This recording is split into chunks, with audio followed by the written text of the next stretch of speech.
Hello students, आज के विज्ञान क्लास में हम लोग क्लास 6 के विज्ञान का चैप्टर नंबर 6 वस्तुओं का समूहीकरण ग्रुपिंग ऑफ ऑब्जेक्ट्स पढ़ने जा रहे हैं। यह इस चैप्टर का सेकेंड वीडियो है। पिछले भाग में हमने सीखा था वस्तुओं का समूहीकरण हम लोग 3 आधार पर कर सकते हैं। वस्तुएं किस पदार्थ की बनी है, एक ही पदार्थ से बनी विभिन्न वस्तुएं और वस्तुओं की आकृतियों के आधार पर। साथ ही किसी वस्तु को बनाने के लिए पदार्थ का उपयोग किस बात पर निर्भर करता है, पदार्थ के गुण पर और हमारे उद्देश्य पर। साथ ही पदार्थ के गुण, दिखावट, संपीड्यता और घुलनशीलता पर हम लोगों ने चर्चा की थी।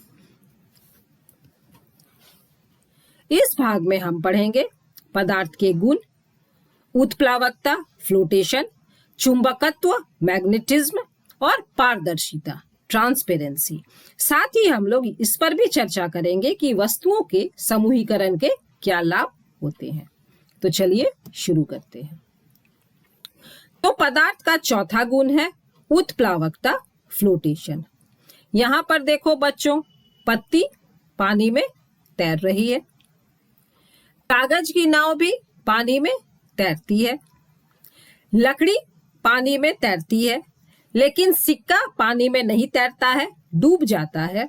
इसी तरह प्लास्टिक की गेंद पानी में तैरती है, जबकि कांच की गोली, कंचा जो है, यह पानी में डूब जाता है।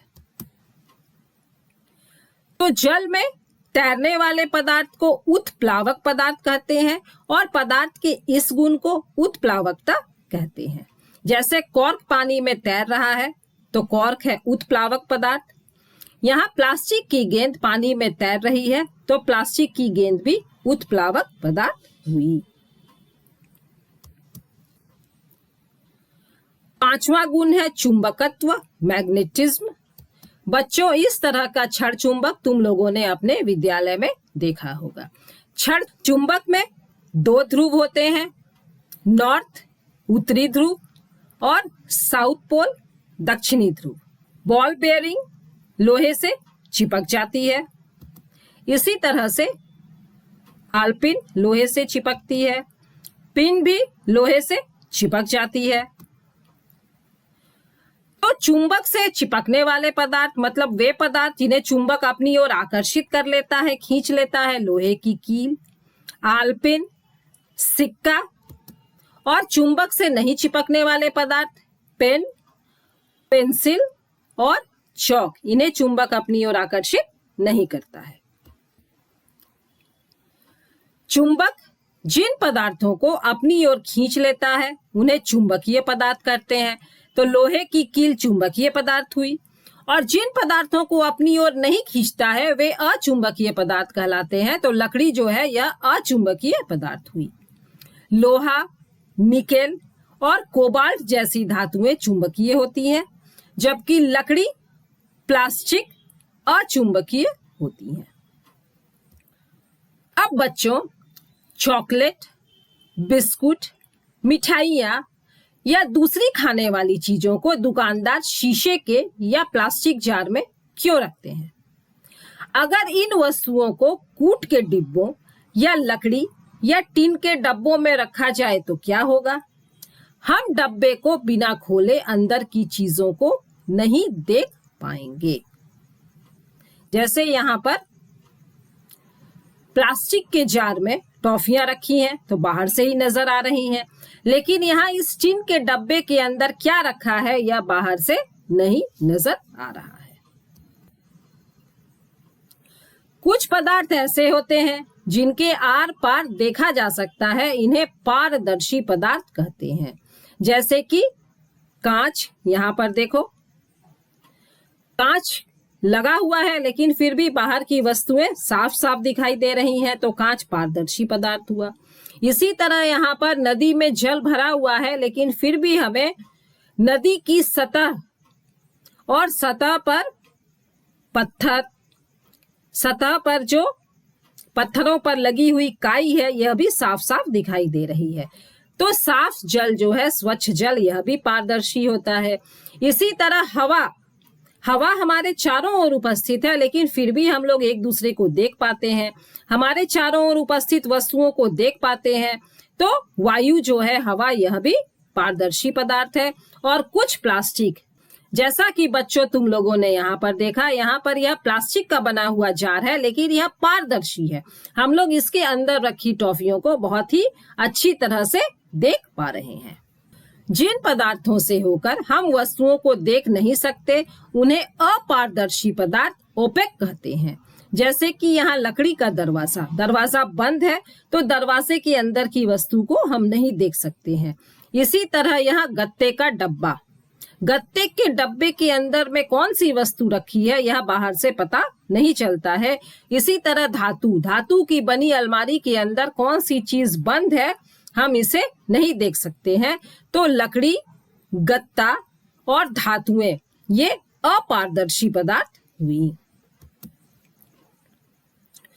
ट्रेसिंग पेपर, जैसे यहाँ पर ट्रेसिंग पेपर देख रहे हो, हम इसके आर पार देख सकते हैं। यहाँ हाथ की 4 उंगलियां हमें नजर आ रही हैं, लेकिन आकृति स्पष्ट नहीं है।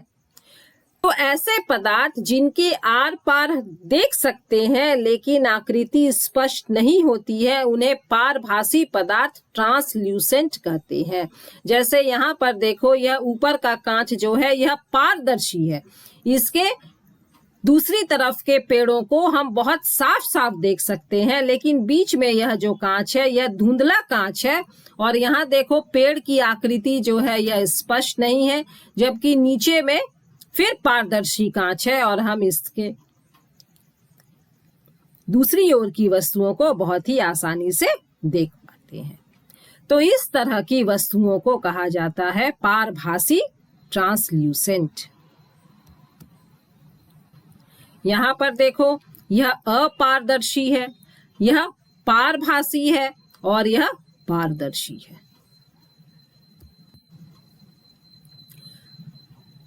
हम पदार्थों का समूहीकरण क्यों करते हैं? तो हम पदार्थों का समूहीकरण उनके गुणों में समानताओं या विभिन्नताओं के आधार पर कर सकते हैं। अब प्रश्न है कि हमें पदार्थों को समूहों में रखने की आवश्यकता क्यों पड़ती है? तो चलिए बच्चों, इसका जवाब ढूंढते हैं। दैनिक जीवन में हम प्रायः पदार्थों का समूहीकरण अपनी सुविधा के लिए करते हैं। इस प्रकार की व्यवस्था द्वारा विशेष वस्तु को ढूंढना आसान होता है। जैसे कि देखो, दवा की दुकान में एक तरह की दवाइयां एक साथ रखी रहती हैं, जिससे कि दुकानदार को आसानी होती है और वह किसी भी ग्राहक को उसकी मांगी हुई दवा बहुत ही आसानी से दे सकता है। इसी तरह से रसोई घर में हम लोग एक तरह की वस्तुओं को एक साथ रखते हैं। जैसे यहाँ पर आलू एक साथ है, प्याज एक साथ है, यहाँ पर दालें एक साथ रखी हुई हैं, जिससे हम लोगों को रसोई में काम करने में सुविधा होती है। तो हम पदार्थों का समूहीकरण अपनी सुविधा के लिए करते हैं, अपनी आसानी के लिए करते हैं, और इस प्रकार की व्यवस्था द्वारा विशेष वस्तु को ढूंढना आसान होता है। जैसे कि बच्चों यहाँ देखो, लाइब्रेरी में पुस्तकें अरेंज करके रखी रहती हैं, ताकि जो पाठक है वे बहुत आसानी से पुस्तकों को ढूंढ पाए। और इसी तरह से ग्रोसरी के दुकानों में भी देखो, एक तरह की सामान एक जगह रखे रहते हैं, ताकि जब ग्राहक इन्हें खरीदने जाए तो बहुत ही आसानी से सामानों को उठा करके ले जा सकता है, उसे ज्यादा ढूंढने की आवश्यकता नहीं पड़ेगी। समूहीकरण से हम वस्तुओं को पहचान सकते हैं और उसकी उपयोगिता को समझ सकते हैं। समूहों में बांटकर पदार्थों के गुणों का अध्ययन और गुणों में दिख रहे पैटर्न का अवलोकन करना भी सरल होता है। तो बच्चों, इस पाठ में हमने क्या सीखा? हमारे आसपास की वस्तुएं विभिन्न प्रकार के पदार्थों की बनी होती हैं। गुणों में समानता या विभिन्नता के आधार पर हम वस्तुओं को वर्गीकृत कर सकते हैं। वर्गीकरण से हम वस्तुओं को पहचान सकते हैं और उसकी उपयोगिता समझ सकते हैं। पदार्थों को उनकी चमक, कठोरता, घुलनशीलता, उत्प्लावकता, पारदर्शिता और चुंबकत्व के आधार पर वर्गीकृत किया जा सकता है।